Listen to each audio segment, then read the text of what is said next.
ရွှေဗုဒ္ဓရုပ်ပွားတော်အချက်လက်သို့မဟုတ်ဒဏ္ဍာရီလား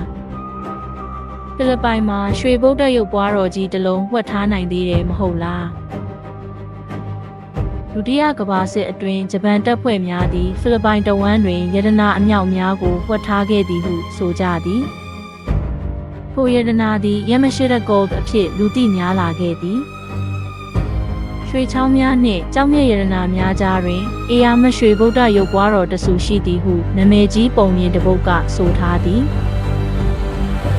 ဆယ်စုနှစ်များစွာအကြာတွင်ယတနာရှာဖွေသူ Rogelio Roxas ကမြေအောက်တွင်မြုပ်နှံထားသောရွှေဗုဒ္ဓရုပ်ပွားတော်တဆူကိုတွေ့ရှိခဲ့သည်ဟုပြောကြားခဲ့သည်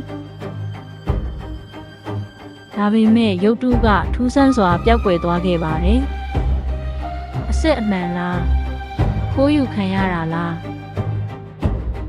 ဒါမှမဟုတ်ရွှေဗုဒ္ဓရုပ်ပွားတော်ကိုရှာဖွေတွေ့ရှိဖို့စောင့်ဆိုင်းနေစေလားပြုတ်ဝက်စမ်းကြယ်မှုကမဖြေရှင်းနိုင်သေးပါမင်းဘယ်လိုထင်လဲတကယ်အဖြစ်မှန်လားဒဏ္ဍာရီလားငြိမ်းချမ်းမှုရှိပါစေကျေးဇူးပြု၍ like share comment subscribe လုပ်ပါ